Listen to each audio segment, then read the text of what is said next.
Muchas gracias a todos y todas. Buenos días. Gracias por participar en este seminario. Yo brevemente quisiera dar un poco de contexto sobre la relevancia de la cuestión que vamos a tratar hoy. Y luego voy a dar el pase a los grupos de trabajo de AIDA que se van a referir en detalle al problema de la acción de reembolso. Cuando las instituciones son tensadas, aparecen las preguntas interesantes. Las distinciones teóricas que en ocasiones nos presentan como disquisiciones irrelevantes se transforman en útiles cuando una institución es llevada a sus límites. Las respuestas generales a preguntas sobre una institución jurídica que en un momento pueden resultar satisfactorias, se vuelven insuficientes cuando el funcionamiento práctico de esa institución está en riesgo. Esto es precisamente lo que ha ocurrido con el seguro de garantía o caución a primera demanda. Una institución a primera vista sencilla. Las compañías de seguros de daños y de crédito están habilitadas para ofrecer garantías con el fin de cautelar el cumplimiento de obligaciones legales o contractuales. Funcionalmente, entonces, cumplen un rol análogo al de las sociedades de garantía recíproca y al de los bancos, a propósito de la boleta bancaria de garantía, particularmente si estos seguros de garantía se contratan en modalidad a primer requerimiento, como ocurre a propósito de los problemas que se analizan en el seminario de hoy.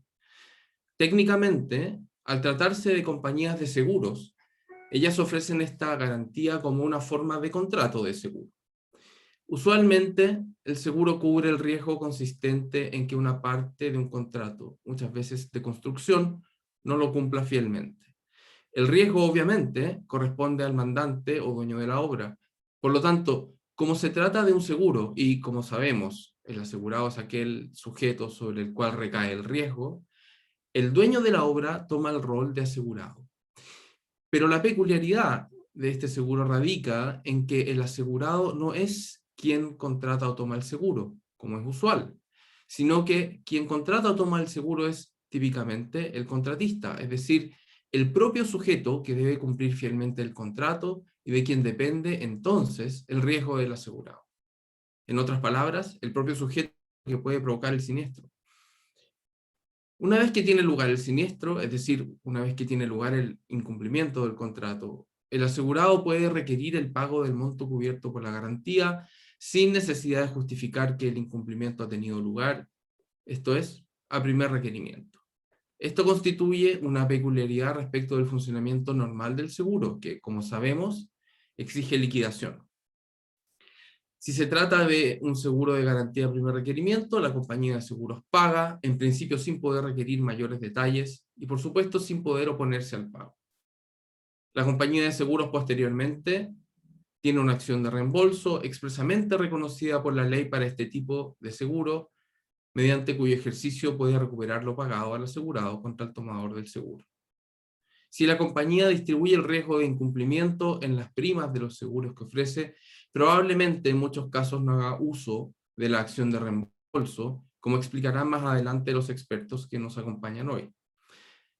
Hasta aquí, todo en orden, pero las dificultades económicas que han tenido lugar a partir del estallido social, primero, y de la pandemia del coronavirus, después, han cambiado el panorama. La siniestralidad, señalan los expertos, ha aumentado exponencialmente. Con esto, el costo del seguro aumenta de modo alarmante. El mismo seguro, cuya principal virtud es constituir una muy buena garantía a primera demanda, con un costo financiero muchísimo menor que el de la boleta bancaria, ahora presenta un aumento de costos sin precedentes para las compañías que los ofrecen. El panorama entonces cambia. Las opciones para enfrentar esta cuestión son múltiples, pero por supuesto todas ellas presentan dificultades. Estas opciones, se puede decir, pueden corresponder al mercado o bien a la configuración del contrato. Respecto de las primeras, relativas al mercado de seguros de garantía, ¿puede afrontarse esta cuestión simplemente aumentando el monto de las primas? ¿Qué tanto habría que aumentarlas? ¿Qué tan atractivo va a seguir siendo el seguro de caución con primas altas con relación a las demás garantías como la boleta bancaria? Dado que las compañías no se pueden poner de acuerdo para subir las primas o para exigir mayores contrafianzas, ¿qué compañía lo haría primero? ¿Y qué costo en términos de pérdida de participación de mercado significaría para ella? Respecto al segundo grupo de opciones para resolver el problema enunciado, esto es, las relativas a la configuración del contrato, podemos distinguir dos momentos: el cobro del seguro y su reembolso. Sobre el primer punto, ¿puede negarse una compañía de seguros a pagar un seguro de garantía a primera demanda? ¿Qué ocurre cuando el cobro es de mala fe? ¿Cuándo puede considerarse que un cobro es de mala fe? ¿Qué ocurre si lo que se cobra excede el daño asegurado? ¿Puede exigir información detallada sobre el siniestro del asegurado que cobra? Muchas de estas cuestiones están siendo discutidas hoy mismo en tribunales, tanto ordinarios como arbitrales. Los resultados de esa discusión van a ser cruciales, pues determinarán cómo se debe entender el detalle de la regulación del seguro de garantía y por lo mismo determinarán en gran medida su futuro como técnica para estructurar grandes contratos de construcción, ingeniería y otros. Si pensamos en la relevancia de la actividad de la construcción y otras que utilizan estas garantías para la tan anhelada reactivación económica y para la recuperación de empleos, nos damos cuenta de que se trata de un problema extraordinariamente importante. Sobre el segundo punto, la acción de reembolso, es que trata el seminario del día de hoy. Tenemos el privilegio de contar en este día con los integrantes de dos grupos de trabajo de AIDA Chile, el grupo de garantías y crédito y el grupo de solución de controversias. Estos grupos están compuestos por algunas de las abogadas y algunos de los abogados de seguros más destacados y expertos en esta materia en nuestro país. La oportunidad de contar con ellos hoy es un privilegio para nuestra Facultad de Derecho, que se nutre de este modo y dialoga con este conocimiento y experiencia de la praxis más sofisticada del derecho de seguros nacional.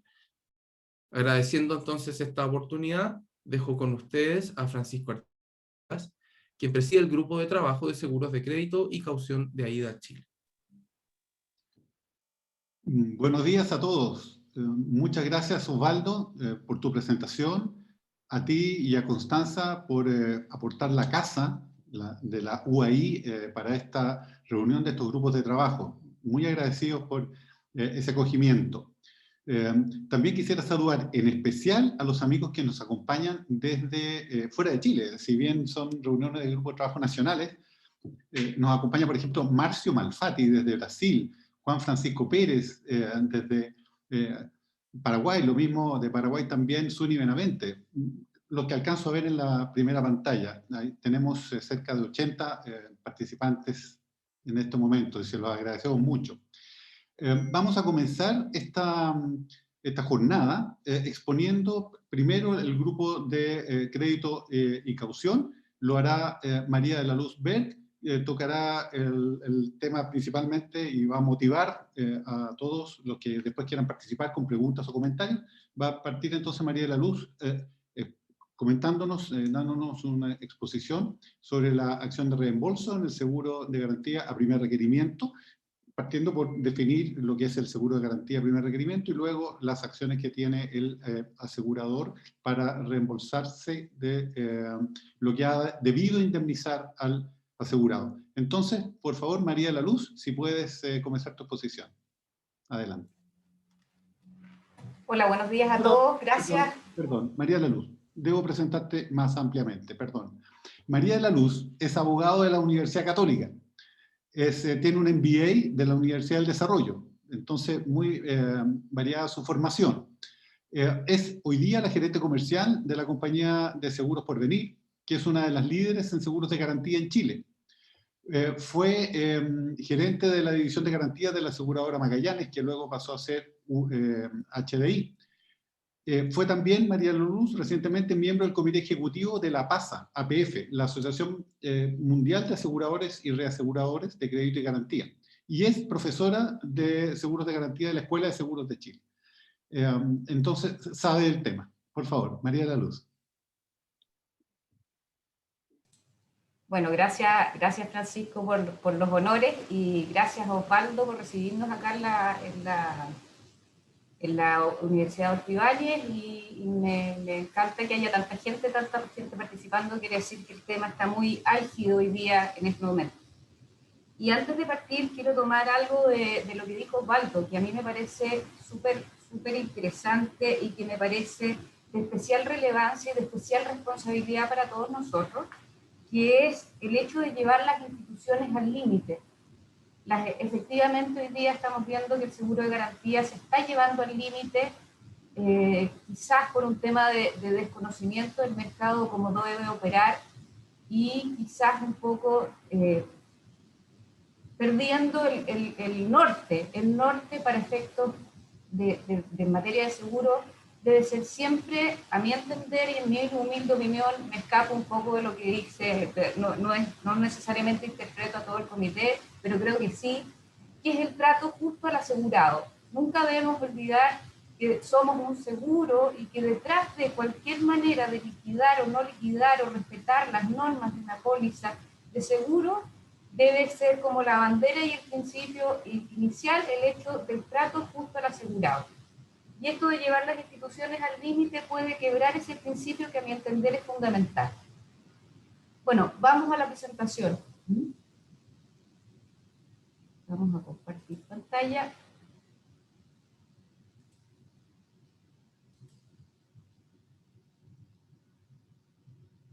Y ahí. ¿Están viendo? ¿Sí? Ok. ¿Y la ven en pantalla completa? No, no se ve como pantalla. Ahí sí. Ahí sí, María de la Luz. Ahí sí se ve. Ok, bueno. Para contextualizar un poco, vamos a partir de lo general a lo particular. Esta presentación se refiere a los seguros de garantía primer requerimiento, ese especial tipo de seguro dentro de las pólizas de seguro de caución, que es la excepción. Vamos a hablar de seguros, pero para contextualizar vamos a decir lo que es una póliza de garantía. La póliza de garantía fue definida recién en nuestra legislación tras la modificación de la ley de seguros en lo que se refería al contrato de seguro y en la modernización que se hizo respecto al contrato de seguro en nuestro Código de Comercio. Está consagrado el seguro de garantía en los artículos 582 y 583, y el artículo 582 nos dice que por el seguro de caución el asegurador se obliga a indemnizar al asegurado los daños patrimoniales sufridos en caso de incumplimiento por el tomador del seguro o afianzado de sus obligaciones legales o contractuales. El mismo artículo 582 nos pone el marco que está rigiendo estos seguros, es decir, está rigiendo y está velando por el cumplimiento de obligaciones que tengan origen contractual o origen legal. Como a diferencia de otros seguros, nos encontramos con tres partes, como lo dijo Osvaldo. Vamos a encontrarnos con el tomador o afianzado, nos vamos a encontrar con el asegurado, que es el acreedor, y nos vamos a encontrar con la aseguradora, que es la empresa que toma por sobre sí el riesgo. ¿Y cuáles son los elementos fundamentales del seguro de garantía? Primero, que existe un incumplimiento total o parcial. Ese es el riesgo que asume la compañía. Segundo, y muy importante, que cause daño o perjuicio patrimonial al asegurado. Esto es un seguro. Y yo quiero que grabarles en la cabeza, la póliza de seguro de garantía es un seguro. Es un seguro. Después, que exista la obligación de indemnizar por parte de la aseguradora. Obvio, es un seguro. Y por último, y muy importante, y es lo que nos reúne en esta presentación, es que existe la obligación de reembolso por parte del afianzado de todo pago. Lo vamos a ver más adelante en más detalle. Ahora, un poco lo que yo les decía al principio. La póliza de seguro de garantía es igual, es un seguro, está dentro de las pólizas generales de los seguros de daño, y como ustedes saben, la mayoría de los seguros de daño, en el caso de un siniestro, están sujetos a un procedimiento de liquidación. Las pólizas de garantía también están sujetas a un procedimiento de liquidación. Esta es la regla general, como lo establece nuestro código. Sin embargo, hay que hacer el alcance especial, que hoy día las pólizas sujetas a liquidación en el mercado de seguro de garantía prácticamente son la minoría. Yo les diría que hoy día las pólizas sujetas a liquidación se ocupan básicamente en el mercado inmobiliario, en aquel grupo especial de pólizas que son las pólizas de venta en venta. Si son sujetas a liquidación, la compañía tiene la facultad de liquidar el siniestro en forma propia o encargarle a un liquidador externo. ¿Y qué va a hacer este liquidador? Va a ver si existe un incumplimiento, es decir, si este incumplimiento es imputable, va a determinar si existe un daño real al asegurado y va a determinar cuánto es el monto a indemnizar por ese daño. Y vamos a lo que nos convoca hoy día, las pólizas a primer requerimiento. ¿Qué es lo que prima en las pólizas a primer requerimiento? El gran principio, primero se paga y después se discute. Esa es la especial característica de la póliza de primer requerimiento. ¿Qué significa y cuál es la diferencia con las otras pólizas, con las pólizas sujetas a liquidación? La oportunidad de pago.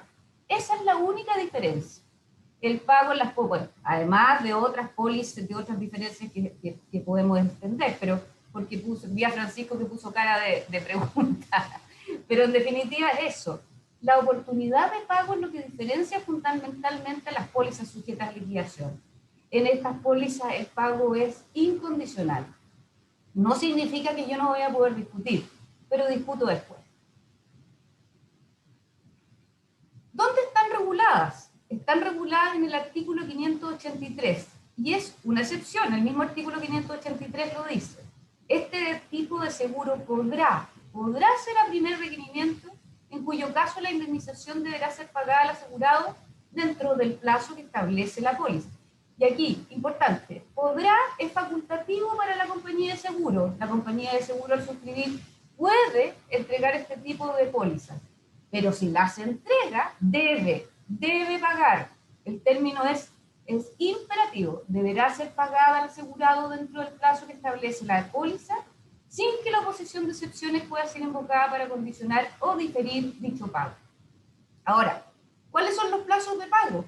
Los plazos de pago son los que establezcan las mismas condiciones generales de la póliza. Eventualmente, o lo más normal son plazos de pago a 30 días. Hoy día se están utilizando fuertemente las pólizas a la vista, que puede ser a lo mejor que Francisco lance una pregunta o una inquietud respecto a las pólizas a la vista con los organismos públicos después. Y entre medio, en este plazo, entre el 0 día y el día 30, puede establecerse con la compañía un plazo menor. Y vámonos al oficio 972. El oficio 972 tan bullado en nuestro mercado de seguros de garantía, oficio del 13 de enero del 2017. Y antes de hablar de este oficio, quiero comentarles un poco por qué nace este oficio, qué es lo que sucede. Antiguamente, antes de la dictación del oficio 972, nuestras pólizas a primer requerimiento tenían una condición especial, que eran pólizas a primer requerimiento, que lo que llama la doctrina fuera condicionado. ¿Qué significaba eso? Que las pólizas de garantía, para ser cobradas, había que hacer una configuración de siniestro, que normalmente consistía en que el asegurado hubiera notificado al afianzado la existencia de un incumplimiento y le hubiera dado un plazo para cumplir o repararle los perjuicios. Una vez que ocurría eso, el asegurado iba a la compañía, acompañándole la notificación hecha al afianzado, y podía cobrar su título. Sin embargo, eso se prestó a una serie de problemas y abusos, yo les diría, abusos del mercado asegurador respecto a la forma de utilizar las pólizas de primer requerimiento. ¿Qué pasó? Quizás de una manera un poco simplista, y que hoy día está siendo muy criticado, la CMF interpretó, bajo su facultad legal, el artículo 583, inciso final, y dijo: en uso de sus facultades legales interpretativas, define a las pólizas a primer requerimiento como aquellas en que la compañía se obliga al pago del monto reclamado, que no exceda del monto asegurado, dentro del plazo establecido en la póliza, a la mera solicitud del asegurado, sin que proceda a exigir que el requerimiento contenga mayor información que la identificación de la póliza, del monto asegurado y el monto reclamado. Pareciera ser y esto es lo que nos está diciendo la CMF, es que en el fondo la póliza de seguro de garantía opera de la misma manera que una boleta bancaria. Lo vamos a ver un poco más adelante. Luego agrega, por lo tanto, en las pólizas de seguro de garantía o caución a primer requerimiento, no podrá exigirse o condicionarse el pago de la suma reclamada a la presentación de antecedentes adicionales a los señalados en el párrafo precedente, así como tampoco podrá diferirse el pago más allá del plazo estipulado para ello en la póliza. Lo anterior no obsta que en los casos que proceda por las reglas generales se efectúe la liquidación del siniestro. Es decir, en definitiva, al hablar en este último párrafo de que se efectúe la liquidación del siniestro, la CMF nos vuelve a decir, ojo, yo lo que les estoy diciendo respecto es la oportunidad de pago. ¿Cómo se va a pagar? A la mera solicitud del asegurado, con la identificación de la póliza y el monto reclamado. Okay. Pero después nos enseña y nos dice, no, esto sigue siendo un seguro. ¿Por qué? Porque usted va a pagar y después va a poder liquidar el siniestro. Ahora, es importante, y vuelvo a tomar el tema de Osvaldo en este sentido, cuando nos llevó a llevar las instituciones al límite. Las pólizas de garantía han sido llevadas al límite en razón de distintas interpretaciones que el mercado ha hecho respecto de este artículo. Y la pregunta la dejo ampliada. ¿Por qué hacer distintas interpretaciones? Debiéramos tener un solo camino, la ley es clara. No cabe, a mi juicio, hacer mayores interpretaciones al seguro a primer requerimiento, es decir, esto es la oportunidad de pago. Primero se paga y después se discute. Ahora, esto no es una idea que se le ocurriera al mercado asegurador. Esto es una necesidad del mercado. ¿Y por qué se consagran? Por eso que les decía aquí, los deudores necesitan tener disponibilidad de capital de trabajo. Lo normal es que ese capital de trabajo lo otorgan los bancos. Y los acreedores necesitan tener garantías eficaces, simples y de cobro líquido. Tenemos que dar transparencia al mercado y la póliza debe cumplir esas características. Ahora, importante, y si uno lo ve a nivel mundial, la mayoría de los mercados aseguradores, para los efectos de las cauciones, es un mercado de pólizas o de fianzas, como se llaman afuera. No es un mercado de boletas bancarias. Un poco las boletas bancarias de garantía o los bancos están para prestar plata, prestar capital de trabajo, sobre todo hoy día en situaciones como la que estamos viviendo, situaciones de crisis económicas, de pandemia, etc. El banco está para prestar la plata y las compañías estamos para asegurarla, pero para asegurar bien. Luego, ¿son iguales a las boletas bancarias? Y aquí les pongo esto, se parecen, ¿ah? Se parecen y se parecen harto, son casi iguales, pero no son iguales. Ambas pueden asegurar el cumplimiento de una obligación contractual. Las pólizas no pueden asegurar obligaciones de dinero, las boletas sí. Ninguna de ellas puede garantizar obligaciones de crédito de dinero.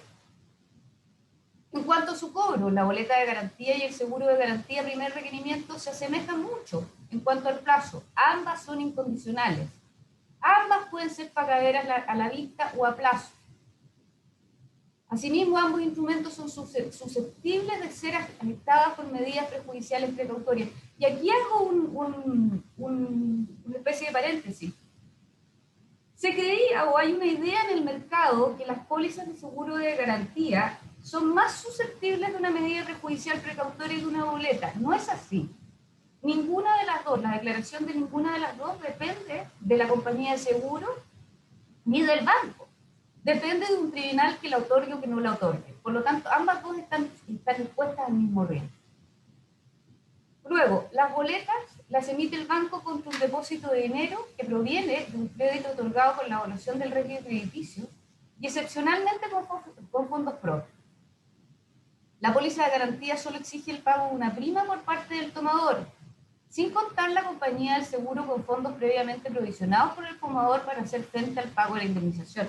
Y aquí también hago un paréntesis.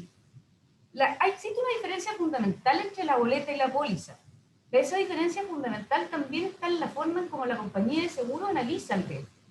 La compañía de seguro va a analizar el riesgo no solamente desde el punto de vista financiero, sino que también desde el punto de vista técnico. Es decir, cuál es la capacidad de cumplimiento y la experiencia que tiene mi afianzado y mi cliente para enfrentar el contrato o la ley que le está exigiendo la garantía. Los bancos no. Los bancos normalmente van a mirar si existe el depósito o bien si existe la capacidad financiera para otorgar el crédito.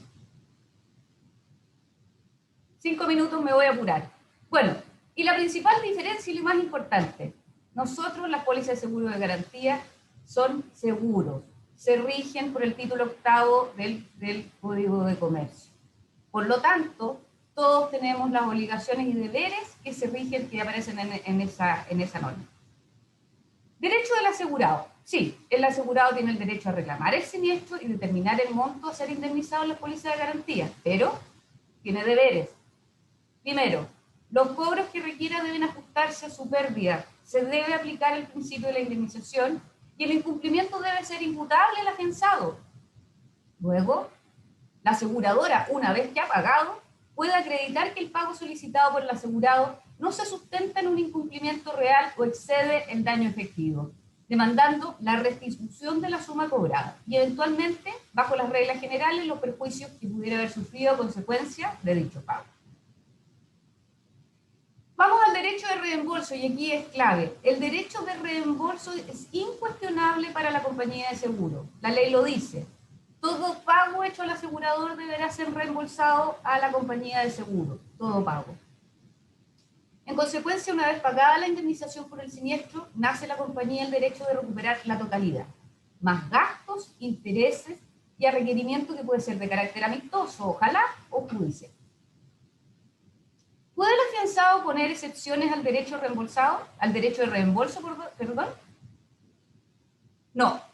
La ley habla del artículo de todo pago hecho por el asegurador y no pone ninguna distinción. La acción de reembolso está consagrada en la ley. Ahora, las características de la póliza primer requerimiento no conceden al asegurado la posibilidad de objetar el cobro que realiza el asegurado, de objetarle al pago. Por lo tanto, a contrario sensu, entendemos que la ley ha protegido también a la compañía de seguros frente al afianzado y en razón de lo mismo, el afianzado no podría oponerle excepciones frente al derecho de reembolso. Una cosa, la normalidad es que las condiciones generales de las pólizas de garantía también recogen este principio, o sea, contractualmente también está el derecho de reembolso. Esta presentación yo creo que les va a quedar en su poder, así que no me voy a leer la jurisprudencia, pero hay jurisprudencia en este sentido que han reconocido que las compañías tienen el derecho de reembolso por el solo hecho del pago. Ahora, en la práctica buscamos si las compañías de seguro efectivamente ejercían el derecho de reembolso. La verdad es que no hay historia en este sentido. Lo que normalmente hacen las compañías es ejercer su derecho de reembolso a través de las contragarantías, que normalmente son innominadas, es decir, basta que la compañía pague para que podamos hacer uso de este instrumento, normalmente son títulos ejecutivos, etc. Y por último hablemos del derecho a la subrogación. El derecho a la subrogación es un derecho que no está especialmente consagrado en las normas relativas a las pólizas de caución o a primer requerimiento, sino que está consagrado en los términos generales del Código de Comercio, en el título 8, en el artículo 534. Por lo tanto, la compañía, en el caso de que pague, podría subrogarse los derechos del asegurado en contra del tercero, entre comillas, que en este caso tiene la característica especial de afianzado. Sin embargo, con una especial condición. Como me subrogo y me pongo en el lugar del asegurado, sí, el afianzado en este caso podría oponerme las excepciones que tengan en su contrato frente al asegurado.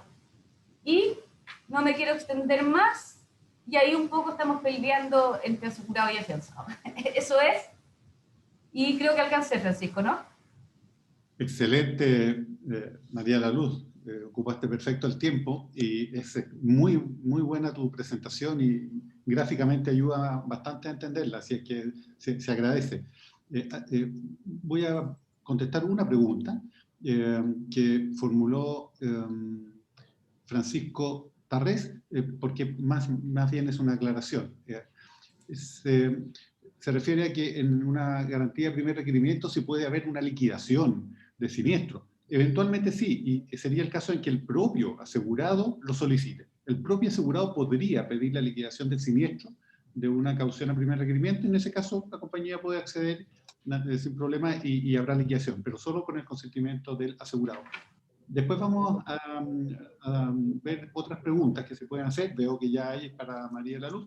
Pero primero vamos a darle la palabra a María Paz Cheñó, que preside el grupo de resolución de controversia, para que presente al expositor de ese grupo. Por favor. Bueno, buenos días a todos. La segunda presentación de este día es de nuestro grupo de resolución de controversia. ¿Me escuchan bien? ¿Sí? Ya. Y en primer lugar quiero agradecer, ¿no es cierto?, a AIDA Chile y a su directorio y a la Facultad de Derecho de la Universidad Adolfo Ibáñez por habernos invitado, habernos proporcionado la casa para hacer este webinar. Estamos muy contentos de poder estar con todos ustedes y también muy agradecidos por la alta convocatoria. Encuentro que temas como estos son los que nos mueven, ¿no es cierto?, para estudiar temas en más profundidad y más particulares. El grupo de resolución de controversias, quiero señalar que somos 6 personas. Yo lo lidero y está Mildred Barriento, Paloma Suárez, José Joaquín Carballo, Felipe Correa, Diego Fuenzalía y José Manuel Madero, que es quien nos va a hacer la exposición de un punto de vista más bien más procesal, ¿no es cierto?, más bien relacionado con la forma en cómo se aborda la acción de reembolso. Y también les pido que formulen sus preguntas tanto respecto de la presentación de María de la Luz como de la presentación de José Manuel a través del chat, para que después procedamos a discutir y a contestar las preguntas y hacer los comentarios que ustedes estimen convenientes. Creemos que lo más entretenido de estos webinars es esa instancia. Por lo tanto, los invito a ir dejando las preguntas en el chat para tratar de después comentarlas la mayor extensión que se pueda. Bueno, José Manuel, que nos va a hacer la presentación ahora, es miembro de nuestro grupo, es abogado de la Universidad Adolfo Ibáñez, socio en Contreras y Compañía, es diplomado en Insolvencia y Reemprendimiento de la Universidad del Desarrollo, ha representado compañías aseguradoras en el ejercicio de acciones de reembolso y también ha representado o asesorado a empresas aseguradas en temas asociados a pólizas de garantía. Por lo tanto, le dejo la palabra a José Manuel. Hola, muy buenos días. Reitero los agradecimientos en primer lugar a los participantes de este seminario y bueno, siempre es grato volver a la casa donde uno se formó profesionalmente y tener la posibilidad de compartir con antiguos y ex profesores de uno. Tal como lo señaló María Paz, nuestra presentación en principio se iba a dividir en 5 partes. En primer lugar, una recapitulación de idea y conceptos, pero que dado lo completa de la exposición de María de la Luz, vamos a omitir gran parte de ella. En segundo lugar, vamos a abordar las diferencias que existen entre la subrogación legal y la acción de reembolso. Luego, analizaremos qué acciones o títulos cuenta el asegurador para ejercer su acción de reembolso en contra del tomador y de terceros. En cuarto lugar, trataremos de responder, o mejor dicho, dejaremos planteada la pregunta respecto a si el tomador puede invocar algún tipo de excepción o defensa en contra del asegurador cuando éste ejerce su acción de reembolso. Y por último, vamos a conversar y hablar respecto a las acciones y mecanismos procesales con que cuenta el tomador y sus garantes para exigir la restitución de lo pagado en exceso cuando existan fundamentos o razones plausibles para considerar que el asegurado cobró una indemnización mayor a la que correspondía estrictamente. Nos vamos a saltar derechamente al punto 1.3 y punto 1.4 de la recapitulación. Y tal como lo señaló el grupo de garantía y crédito, efectivamente hoy día el asegurado está en la obligación de pagar a solo requerimiento de su asegurado y en un plazo bastante breve. Únicamente señalar que en el mes de febrero, si la memoria no me falla, de este año, la Comisión para el Mercado Financiero dictó la resolución exenta 1138, en virtud de la cual se sancionó a una compañía aseguradora por condicionar y retrasar el pago de la indemnización, infringiendo no solo la circular 972 de la misma comisión citada por María de la Luz, sino que infringiendo la obligación que le empieza la compañía y que está plasmada en el inciso final del artículo 583 del Código de Comercio. Entonces, hoy día el riesgo para las compañías de pagar de más o pagar mal es un riesgo que es cierto, y por ende hay que tenerlo bastante presente en la dinámica de las pólizas de garantía a primer requerimiento. Y como último tema de este capítulo recapitulatorio, no hay que dejar de tener a la vista que, por regla general, cuando la compañía de seguros va a ejercer su acción de reembolso en contra del tomador, va a estar va a estar enfrentado al mal estado de su negocio. De hecho, esa es la principal causa por la cual se incumplen las obligaciones del contrato garantizado. Entonces, de forma bastante coloquial, el tomador poca capacidad financiera va a tener para poder hacer frente al cobro que le va a efectuar la compañía. Entonces, aquí lo que vale preguntarse es, bueno, ¿qué hace la aseguradora con su acción? ¿Dónde y a quién le cobra?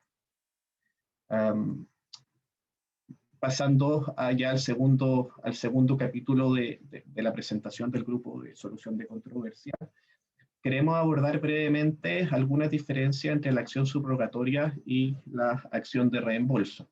La acción subrogatoria está establecida en el artículo 534 del Código de Comercio, y es aquella en virtud de la cual el asegurador se subroga los derechos y acciones del asegurado en contra de terceros en razón del siniestro. Y para nosotros la expresión en contra de terceros cobra bastante relevancia e importancia cuando comparamos esta acción con la contenida en el artículo 582 del mismo código, que trata sobre la acción de reembolso propiamente tal. Y en ella ya la abordó María de la Luz de forma bastante sucinta también. Esta norma señala que todo pago hecho por el asegurador debe ser reembolsado por el tomador del seguro. Un aspecto procesal importante es que la norma del artículo 534 del Código de Comercio está ubicada dentro de las normas comunes a todo tipo de seguros. Por consiguiente, en principio uno podría entender que es aplicable también a los seguros de caución.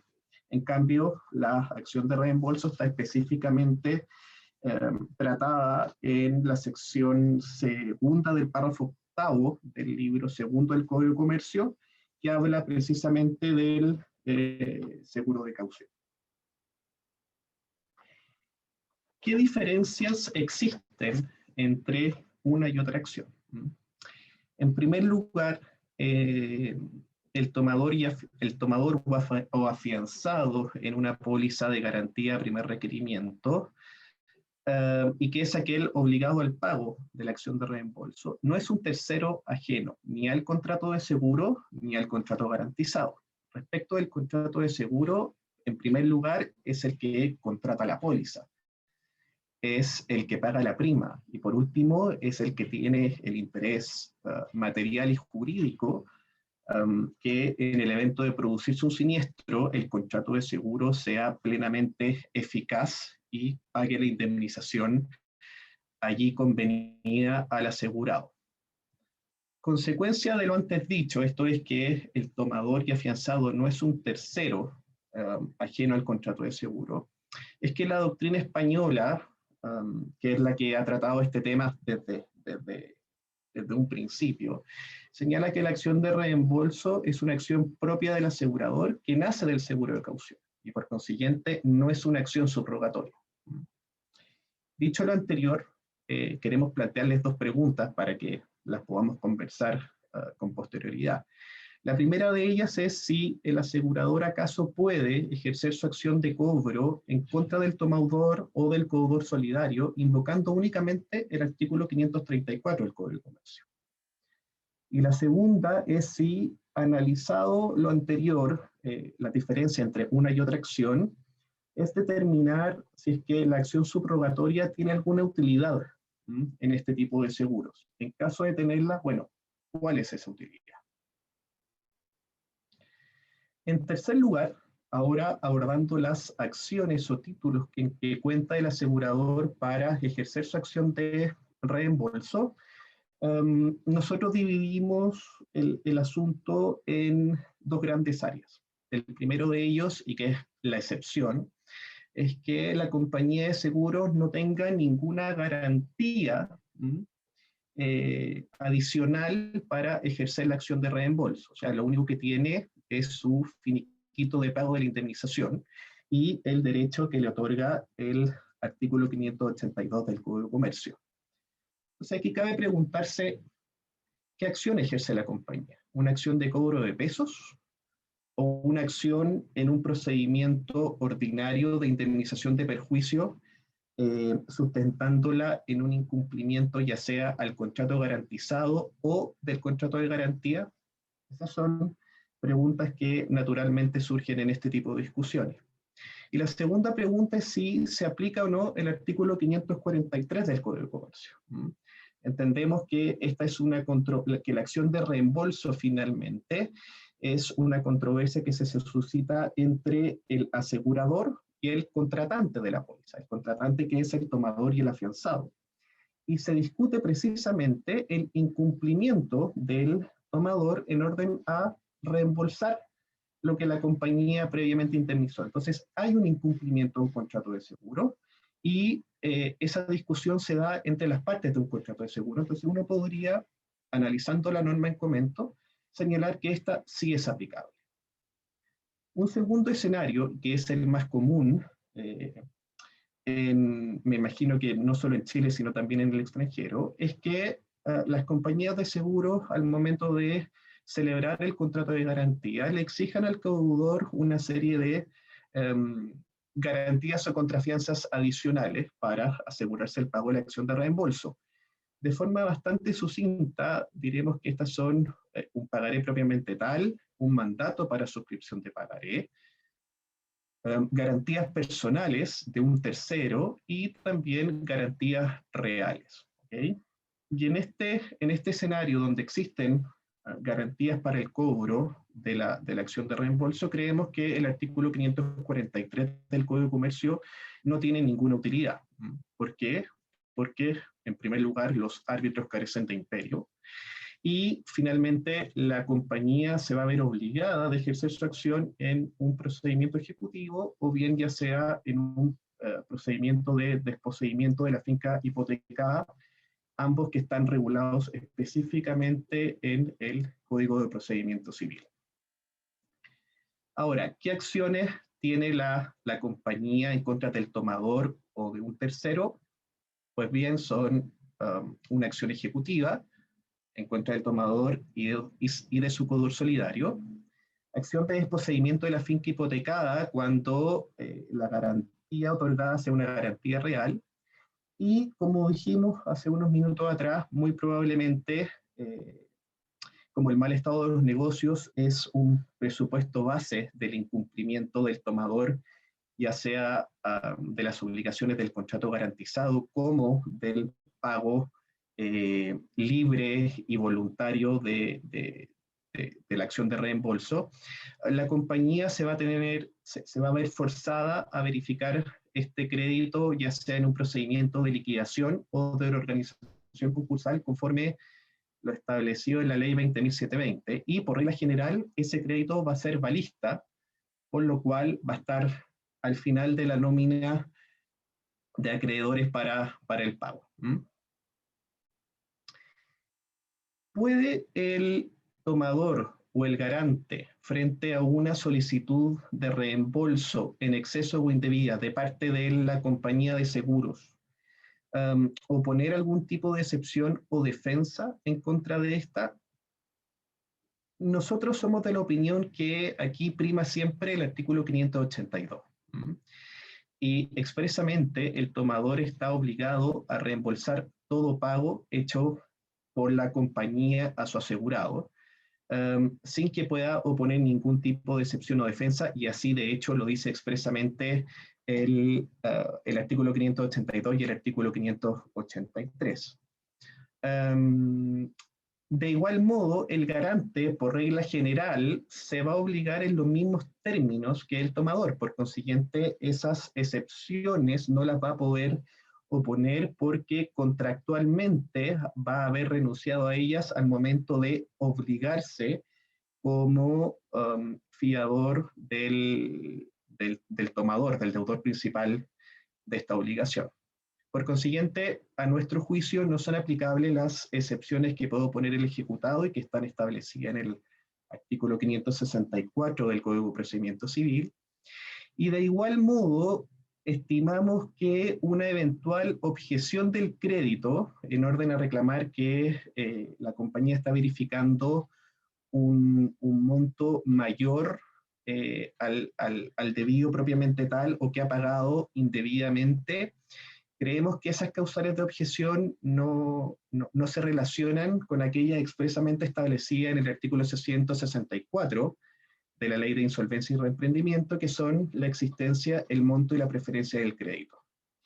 Y aquí también es importante señalar que en materia de insolvencia y reemprendimiento rige lo establecido o el principio de especialidad establecido en el artículo 8º de la ley, en virtud del cual se dispone que las normas contenidas en leyes especiales prevalecen sobre las disposiciones de la ley 20.720. Entonces, el artículo 582, la acción de reembolso en él contenida y las particularidades de la misma, priman por sobre los principios y normas de verificación de créditos en procedimientos de liquidación o de reorganización concursal. Entonces, este artículo creo que es una herramienta bastante eficaz y que favorece a las compañías de seguro para poder, en cierto modo, y cuando se pueda, soslayar el efecto de la par conditio creditorum que se aplica en los procedimientos de quiebra o de insolvencia. ¿Qué acciones tiene el tomador o sus garantes para exigir la restitución de lo reembolsado en exceso? Entendamos que, por las razones antedichas, la compañía de seguros pagó en exceso o pagó mal a su asegurado, y la compañía tiene el legítimo derecho de cobrarle al tomador y a sus garantes el 100% de lo indemnizado. Entonces, antiguamente se discutía si es que el tomador tenía algún tipo de acción en contra del responsable civil de este pago de lo no debido, pago indebido. Hoy día esa discusión ya está zanjada y se entiende que sí. Principalmente fundado en el hecho que todo pago en exceso o indebido implica un enriquecimiento sin causa, una infracción al principio indemnizatorio consagrado en el contrato de seguro, incluso una mala fe o fraude al seguro por parte de quien lo comete. Y bueno, ¿qué acción tiene el tomador? Va a tener una acción en contra del asegurado, que no debemos olvidar que a su vez es su contraparte en el contrato garantizado. Pensemos, por ejemplo, en un contrato de construcción, en donde el asegurado va a ser el mandante de la obra y el tomador va a ser uno de los contratistas. Y al igual que respecto del pago de la indemnización en las pólizas de garantía primer requerimiento, nosotros creemos que respecto del tomador también se aplica el principio de pay first, argue then. Esto es, primero el tomador tiene que reembolsar la totalidad de la suma al asegurador y luego solicitarle al asegurado la restitución de lo pagado en exceso o indebidamente. Ahora, ¿cuál es este procedimiento? Nuevamente hacemos presente que este va a ser un conflicto ya no entre tomador y asegurado, sino que un conflicto entre contratista y mandante. ¿Okay? El pago en exceso o el pago indebido tiene que ser calificado y analizado no desde el punto de vista del contrato de seguro, sino desde el punto de vista del contrato garantizado. Por ejemplo, si en virtud del contrato garantizado es efectivo o no que el afianzado incurrió en mora porque entregó la obra con posterioridad a lo que en el contrato de construcción estaba establecido. Y en ese sentido, la controversia debiera ser resuelta aplicando las cláusulas del contrato garantizado y utilizando el mecanismo de solución de controversias ahí establecido. Por ejemplo, si el contrato de construcción establece un procedimiento de resolución de controversia en base a cláusula CAM o cláusula arbitral, la controversia entre tomador y asegurado debe resolverse en ese escenario. Eso, muchas gracias y bueno, ahora dejamos abierto el espacio para las preguntas que puedan haber surgido. Muchísimas gracias, José Manuel. Qué completa y qué buen estudio hicieron en el grupo. Muy buena presentación, se agradece. Dejamos abierta la posibilidad de que levanten la mano para que se les habilite el micrófono para hacer alguna pregunta y mientras tanto van a responder los expositores las preguntas que ustedes hayan podido dirigir al chat. María de la Luz, ¿has tenido oportunidad de leer alguna de las preguntas? Sí. ¿Quieres responder? Sí, Nicolás Arauz hizo una pregunta, decía, respecto al proceso de liquidación en una póliza primer requerimiento. Yo les insisto, las pólizas de garantía, la primer requerimiento, siguen siendo seguros. Lo único que cambia es la oportunidad de pago. Por lo tanto, siempre existe la posibilidad de sujetarlo a un proceso de liquidación, sea amistosamente, porque se llegó a un acuerdo con el asegurado para poder determinar el daño antes del pago, eso puede ser, no es obligatorio para el asegurado, y con posterioridad al pago, yo creo que también se puede sujetar a un proceso de liquidación. Ahora bien, es cierto que no tenemos el mecanismo y herramientas para poder obligar al asegurado a someterse a un proceso de liquidación. Sin embargo, podemos recurrir al 543 del Código de Comercio en el sentido de buscar un arbitraje para poder determinar la imputabilidad, la pérdida efectiva, etc. Y había otra pregunta, no sé, Francisco, parece que había otra pregunta en el chat. Sí, mira, Bárbara García pregunta sobre la prescripción. ¿Qué pasa si una póliza de garantía venció su vigencia, no fue renovada, el asegurado la cobra 2 meses después o 1 año más tarde? Si por ser el primer requerimiento debe pagarse. Respecto a ese tema, la misma CMF se pronunció en el 972 y también se pronunció con posterioridad cuando dejó sin efecto un montón de pólizas de garantía que estaban inscritas. Antiguamente había mucha póliza de garantía que establecía un plazo de prescripción normal de 30 días, es decir, decía, desde la fecha de término de vigencia, el asegurado podrá cobrar, es decir, una especie de plazo de caducidad, dentro de los 30 días siguientes a la fecha de vencimiento de la póliza, siempre y cuando el hecho se hubiera producido durante la vigencia.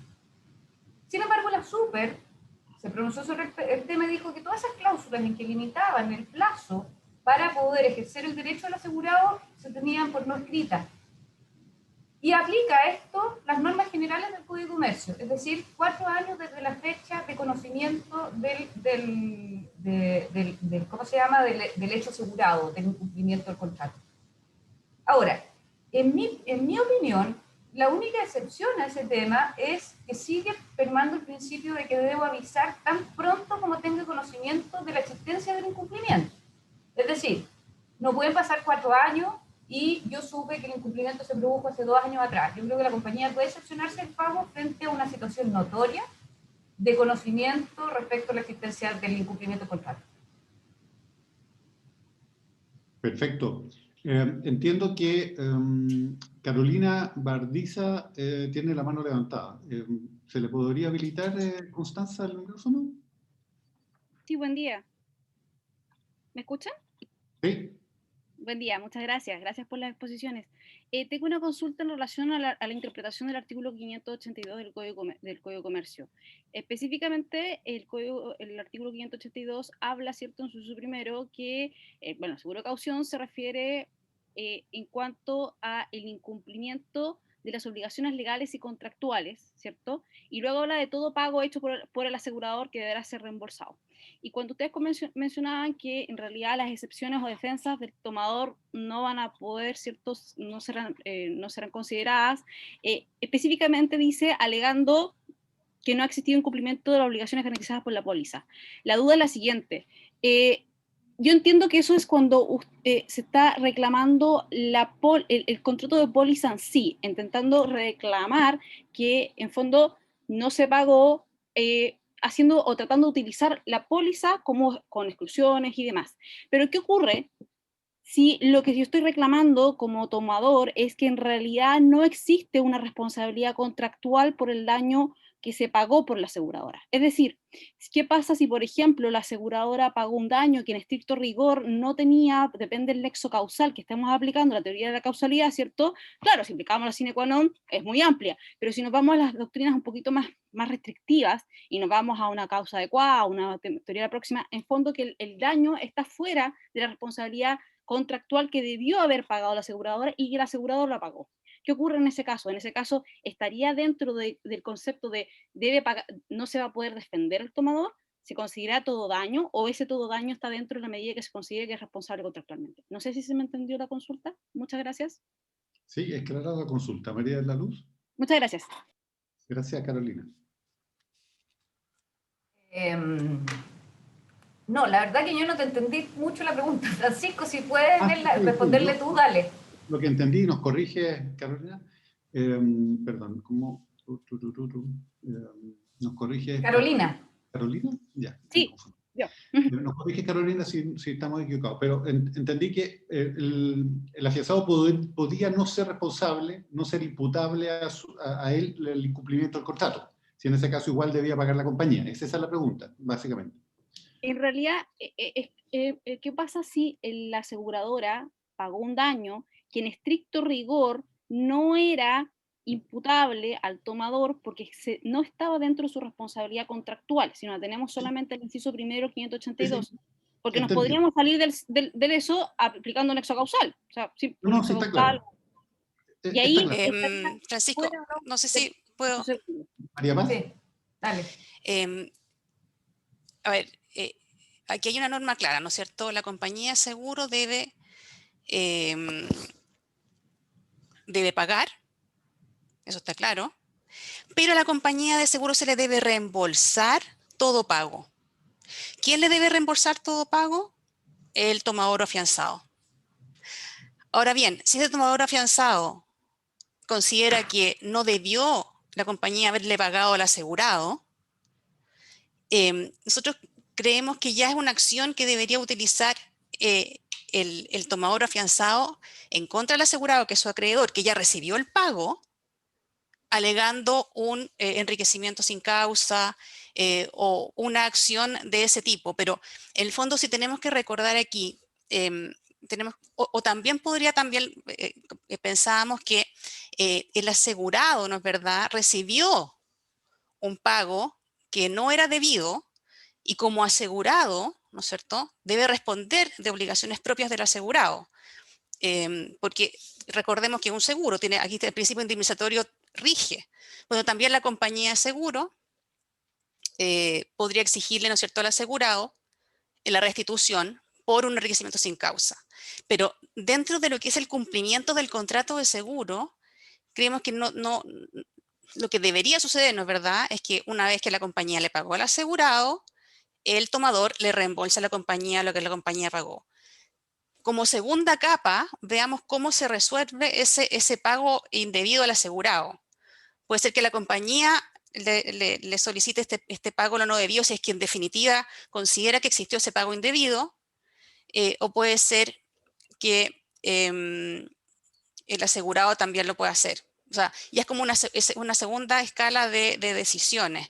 Pero ahí, siguiendo el principio indemnizatorio, ese asegurado no debería mantener en su patrimonio un enriquecimiento sin causa que fuese, en definitiva, quizá determinado en un juicio diverso entre el tomador y el asegurado. No sé si... Perdón, pero es que entiendo eso en la medida, yo entiendo en fondo el vía procesal como a quién lo reclamo o a quién lo reclamo, pero estrictamente el artículo habla de obligaciones legales o contractuales. Ay, no te estamos escuchando. Apagaste tu micrófono, Ay, Carolina. perdón.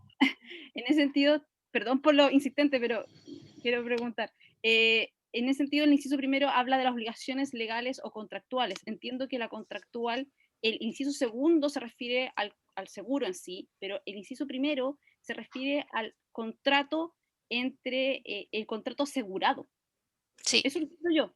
Y el inciso segundo se referiría a la póliza en sí, ¿cierto? Y en ese sentido, si el inciso primero se refiere al contrato asegurado, en estricto rigor, para que pueda pagar la obligación, todo daño, o sea, todo pago que haya hecho la aseguradora, debe haber sido en la medida que esté dentro del contrato asegurado, no la póliza seguro.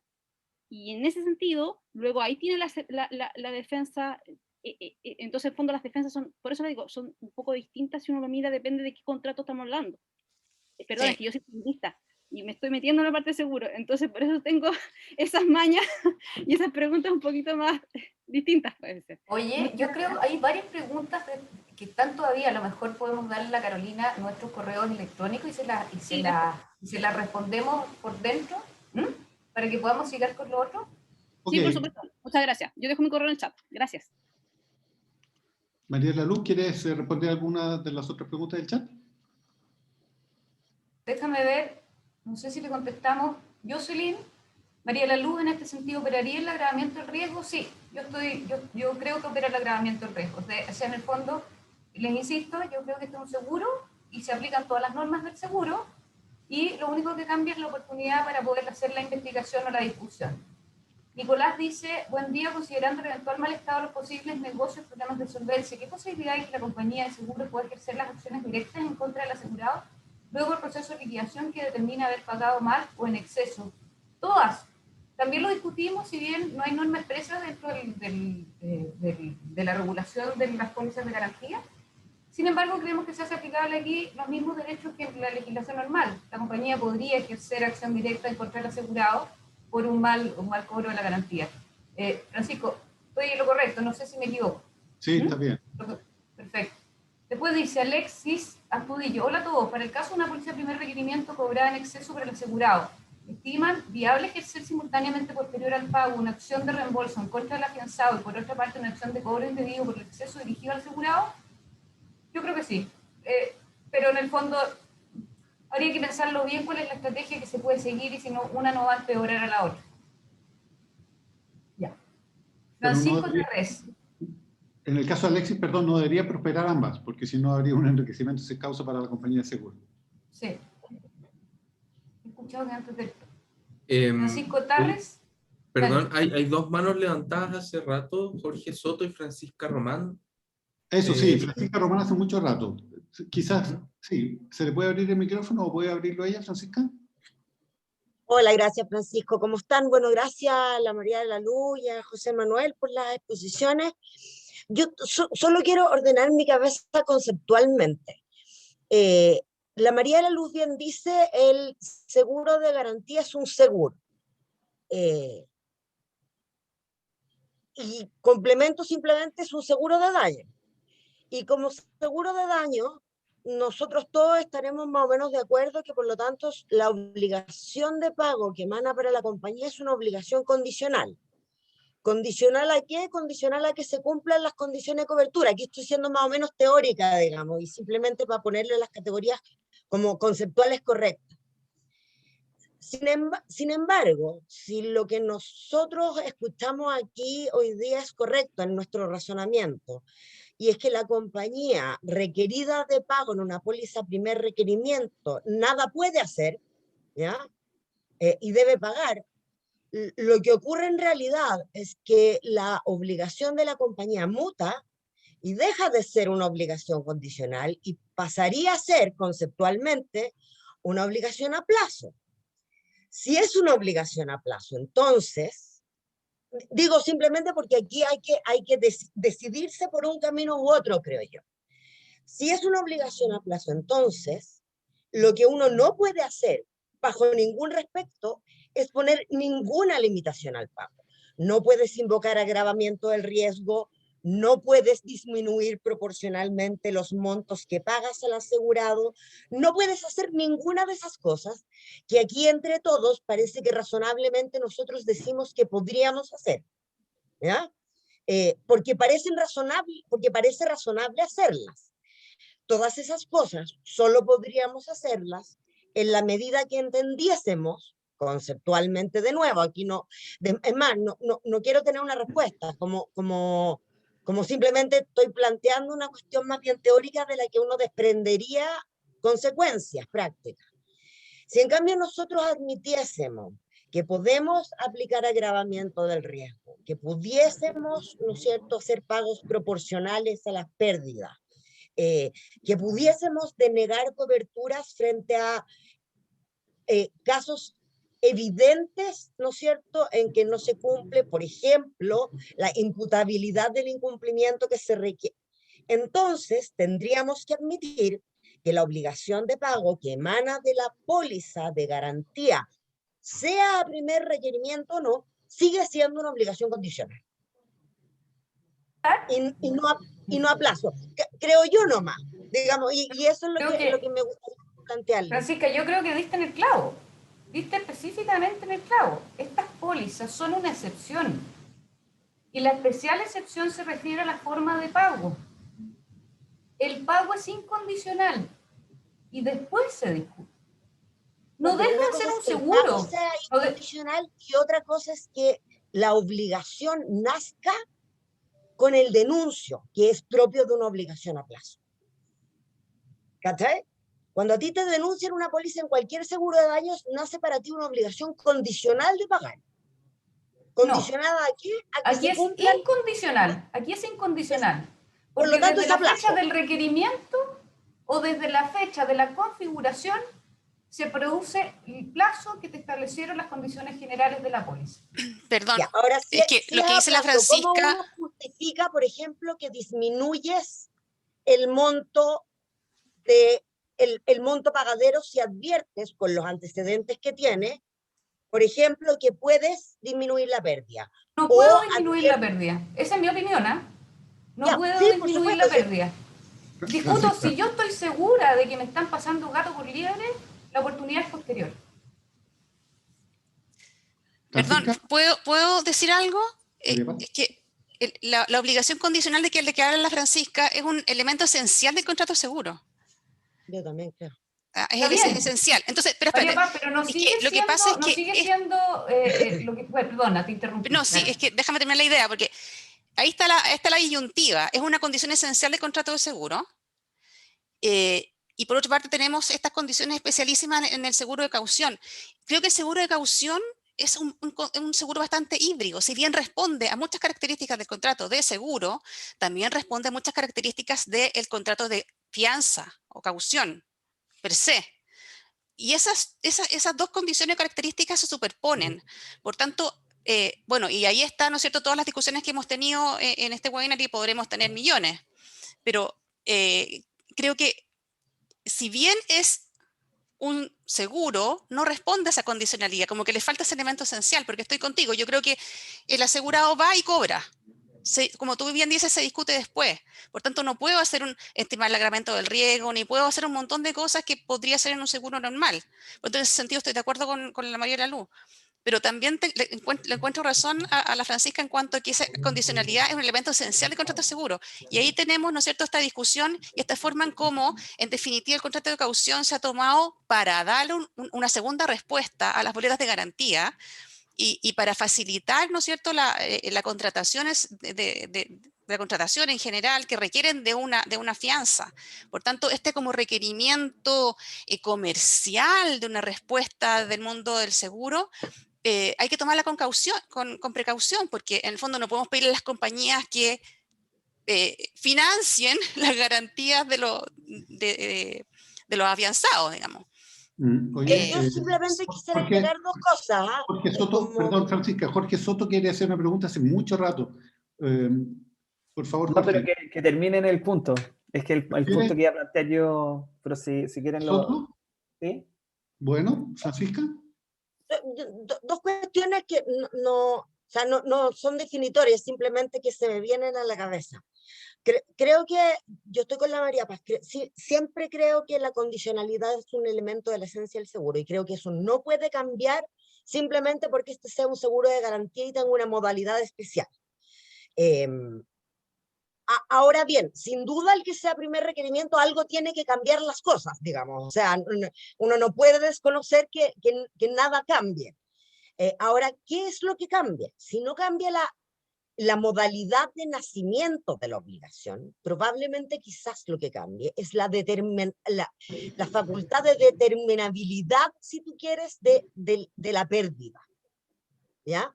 Que probablemente sea una facultad que esté mucho más restringida en los siniestros de garantía.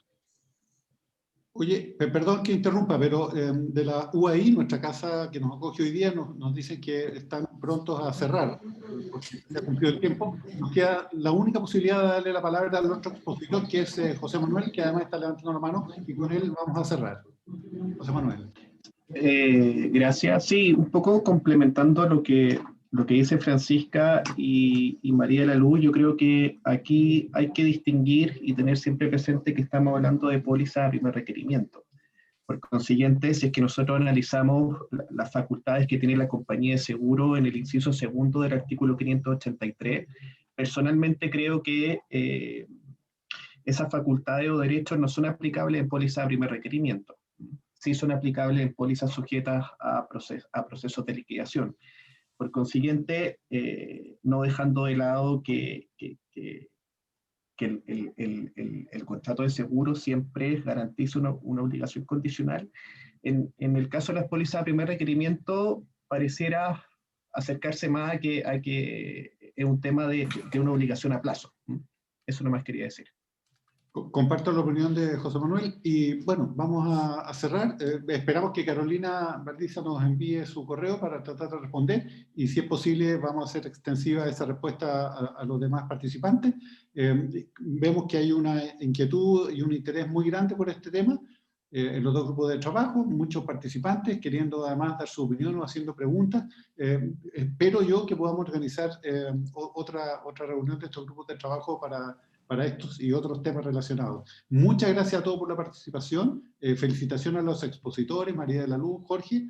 Muchas gracias, María Paz, por acompañar en la organización y la moderación de este seminario, y especialmente a la UAI, a Constanza y Osvaldo Lagos por su acogimiento y sus palabras. Muchas gracias a todos.